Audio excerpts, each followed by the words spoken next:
What is up, my friends? You are very welcome along to this Anfield Agenda late night news roundup, where we're going to be talking about the future of Ibrahim Akanji. We're going to be looking to a new report linking Liverpool with Julian Alvarez. We're going to be talking a little bit about Rodrigo and a couple of other interesting bits and pieces that we hope will keep you up to date.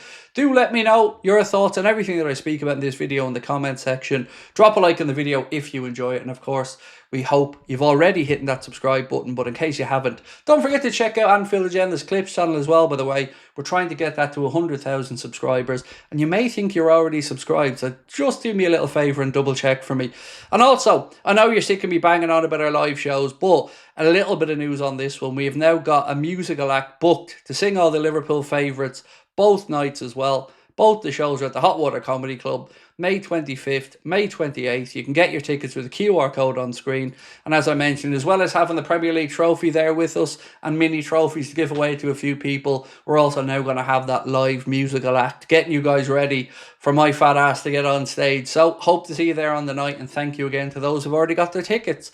Right, let's get stuck into it. Julian Alvarez. So a report from Spain, which is one of many reports that have said Liverpool could strike a deal with Atletico Madrid to bring Julian Alvarez to Anfield. They go on to say pretty much what we've spoken about before, that Darwin Núñez could head the other way as part of the deal. Now, they don't say that Liverpool would give a discount in the deal for Darwin Núñez, but they do say that Atletico could be open to the idea. And I've got to say, he's my number one target. We did a stream tonight in Late Night Agenda, and we spoke about the forward options. And hand on heart, I don't know who the favourite is to come in and replace Darwin Núñez, but I know who my favourite is, and it's absolutely Julian Alvarez. So let me know what your thoughts are on that one, folks. But to me, I'd be all over it if there was any chance of moving Darwin Núñez off to Atletico Madrid and bringing in Alvarez. No numbers being mentioned here, by the way. We believe Julian Alvarez has a 150 million euro release clause, which we mentioned the other day, which is about, I think it's about 125, 127 million pound. So let me know what you think. Is it likely? And if it wasn't Alvarez, who do you think will come through the door? I want to move on now to speak about Harvey Elliot a little bit.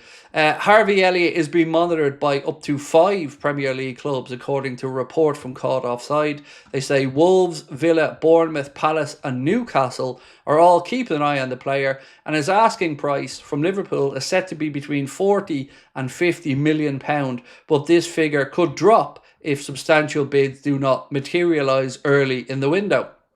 Now, I don't know quite how they got to the conclusion of the last part of that, because what football club would ever brief people that if we don't sell someone early, well, then we might have to sell them cheaper a bit later? Because all you're going to do with that is guarantee that you ain't selling them early.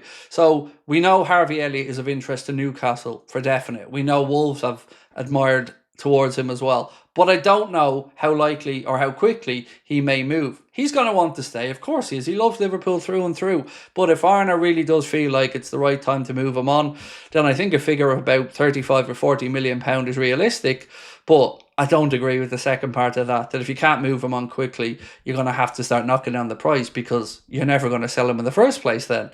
Let's move on to Ibrahim Akanji. And again, I'm going to find some fault and some frustration in this report. Real Madrid are interested in signing Ibrahim Akanji and haven't ruled him out as an option this summer. However, the most likely scenario is that he waits a year and joins on a free transfer in 2026, and that comes in from Relevo. Well, let me say something without any hesitation. There is absolutely no chance in hell that Ibrahim Akanji leaves Liverpool Football Club on a free in a year's time for Real Madrid. Zero. Liverpool will already know that if we don't get an agreement with Konate over the coming weeks, then we're going to have to sell him before the summer window or during the summer window. And you might say to me, hang on a minute here, Craig. He could easily just sit there and say, I'm running down my contract and I'm going to leave in a year. He could, but he could also want to play in an international tournament that's coming up, and you're not going to get a chance to be picked by France if you're sitting on a bench getting splinters in your backside. And I don't think it's going to get snidey. I don't think it's going to get to a situation where Liverpool and Konate butt heads. If they just can't make the numbers work, then I think they'll make the decision to sell. But we all want Ibu to stay. We all hope they can come to an agreement. Now, very interestingly, We ran a poll on tonight's Late Night Agenda where we asked, is Ibrahim Akanji worth the estimated £200,000 a week wage that he's asking for? And it might not surprise you to hear that it was absolutely split down the middle. Over 2,000 people, I believe, voted, and 50% said he is worth it, and 50% said he isn't worth it. Now, most people want him to stay and believe he's worth a big pay increase, but to go from about 80k to 200k, a lot of people are thinking that, well, you could sell and reinvest and bring somebody else in. And truth be told, I probably don't think he's worth 200 grand a week, but would I rather us pay the extra few quid than lose him? Yeah, I probably would, but it's going to be an interesting situation to figure out, and let me know what you guys think will happen. So let's move on to speak about Rodrigo.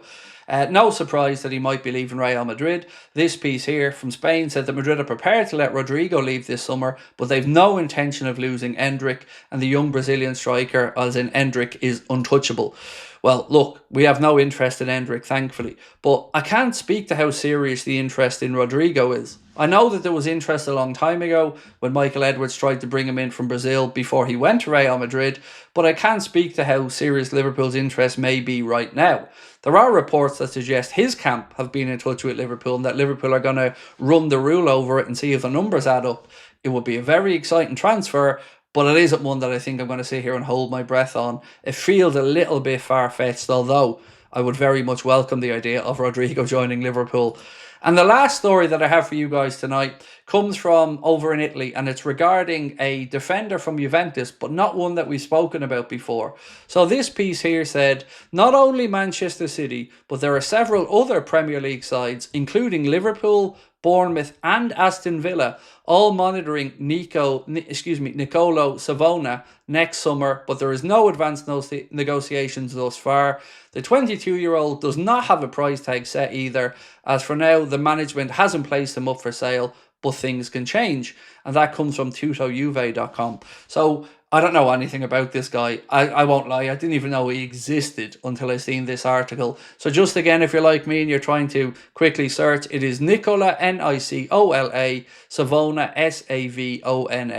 They say that Liverpool, as I mentioned, Bournemouth, Aston Villa, Manchester City, all monitoring him and may make a bid. So that is pretty much it from me for now, ladies and gentlemen. We will be back tomorrow with the usual news video out at about 4:30 or so. Late Night Agenda tomorrow night at 8:45, and of course a news video as well. I do again thank you for your support of the channel. If you haven't got your tickets to our live show, don't miss out on a great event. You can get them with the link in the description of this video. It's an all ages event, both of them at the Hot Water Comedy Club. The last day of the season and 3 days later, whichever one suits your calendar better. We hope to see you there, and thank you once again for your support. We'll talk soon. Bye bye.